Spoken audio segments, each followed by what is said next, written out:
Hello दोस्तों, कैसे हैं आप सब लोग। चलिए शुरू करते हैं आज का टॉपिक। आज का आपका टॉपिक है पीएन जंक्शन बनता कैसे है, यानी कि जो पीएन संधि तल है ना वो कैसे बनता है। ठीक है, तो चलिए हम जानते हैं कि जो पीएन संधि तल है वो कैसे बनता है। अब देखिए, जब पी प्रकार के अर्धचालक को, ठीक है, जब पी प्रकार का जो अर्धचालक है उसको हम एन प्रकार के अर्धचालक से ऐसे जोड़ते हैं कि दोनों प्रकार के जो अर्धचालक हैं उनके जो परमाणु संधि तल हैं वे एक दूसरे से पूरी तरीके से मिल जाएं। ठीक है ना। इसमें क्या करा हमने, ये देखिए आप यहाँ पे, ये देखिए, ये आपके पास क्या है, पी प्रकार का अर्धचालक है और ये आपके पास क्या है, एन प्रकार का अर्धचालक है। ठीक है, तो हम क्या करेंगे, पी प्रकार के अर्धचालक को एन प्रकार के अर्धचालक से इस प्रकार से जोड़ेंगे कि यहाँ पे क्या हो जाए, दोनों आपस में एक साथ जुड़ जाएं। ठीक है ना, एकदम से क्या हो, पूर्ण तरीके से एक दूसरे से जुड़ जाएं।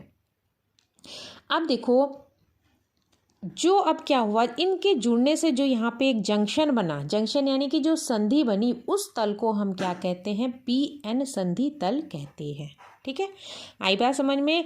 हमने पी प्रकार के अर्धचालक को एन प्रकार के अर्धचालक से इस प्रकार से जोड़ा, ठीक है ना, कि यहाँ पे क्या बन गई आपको, ये दोनों के दोनों एक दूसरे से कैसे हो गए, पूरी तरीके से मिल गए, जिसके कारण यहाँ पे एक संधि बनी जिसको हमने पी एन संधि कहा। ठीक है, यहाँ तक आ गई होगी आपको बात समझ में। अब देखो, जब पी एन संधि बनाई जाती है ना, ये जो जब यहाँ पे पी एन संधि जो बनी है तो क्या होता है, संधि से क्या होता है, कुछ जो इलेक्ट्रॉन्स हैं वे कहाँ चले जाते हैं, पी प्रकार की संधि में चले जाते हैं।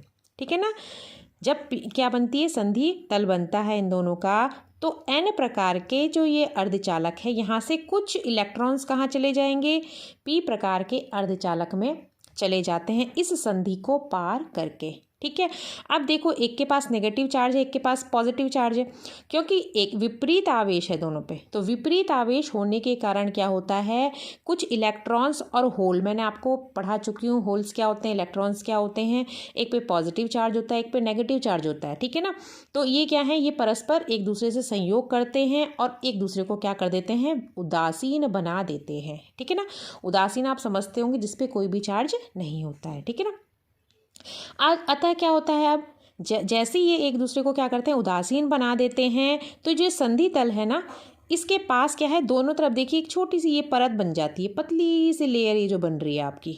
ठीक है, तो संधि तल के पास दोनों ओर एक एक पतली लेयर बन जाती हैं और जिसमें जो स्वतंत्र धारावाहक हैं, धारावाहक कौन है इसमें, इलेक्ट्रॉन और होल्स हैं। ठीक है, अब ये क्या होता है, इन क्षेत्रों की अपेक्षा यहाँ पे बहुत कम मात्रा में पाए जाते हैं, इन क्षेत्रों की अपेक्षा यहाँ पे बहुत कम मात्रा में पाए जाते हैं। इस परत को, जो ये लेयर बनी यहाँ पे, ये देखिए यहाँ से लेके और यहाँ तक जो ये लेयर बनी, इसको हम क्या कहते हैं, अवक्षय लेयर कहते हैं या अवक्षय परत कहते हैं। और इस परत की जो मोटाई होती है वो आपकी 10⁻⁻6 से 10⁻⁻8 मीटर की होती है। ठीक है, अब देखिए पीएन संधि डायोड। ठीक है, पीएन संधि डायोड क्या होता है, देखो, जिस समय अभी हमने क्या पढ़ा था कि पीएन संधि तल, ठीक है ना, जब पीएन संधि तल बनता है तो उस टाइम क्या होता है कि एन प्रकार का जो अर्धचालक है, ये देखिए, ठीक है, अब यहाँ पे क्या हुआ था, ये देखिए, जब यहाँ पे क्या बना था, जो पीएन संधि तल बना था, तो इसमें क्या होगा, एन प्रकार के अर्धचालक से, ये एन प्रकार का था ना आपके पास, तो एन प्रकार के अर्धचालक से कुछ क्या करते हैं, कुछ इलेक्ट्रॉन इस संधि को पार करके कहाँ चले जाते हैं, पी प्रकार के अर्धचालक में चले जाते हैं। आई बात समझ में।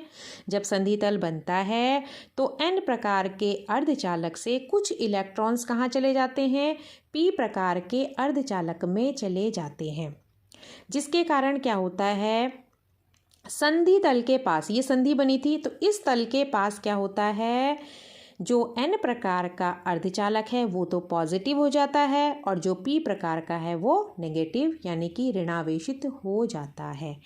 अब एक पॉजिटिव हो गया और एक नेगेटिव हो गया, तो यहाँ पे क्या होगा, एक विभवांतर भी उत्पन्न हो जाता है। ठीक है ना, पॉजिटिव हो गया और नेगेटिव हो गया, तो इसके कारण यहाँ पर क्या होता है, एक बहुत मतलब बिल्कुल एकदम हल्का सा बहुत क्षीण सा विभवांतर उत्पन्न हो जाता है।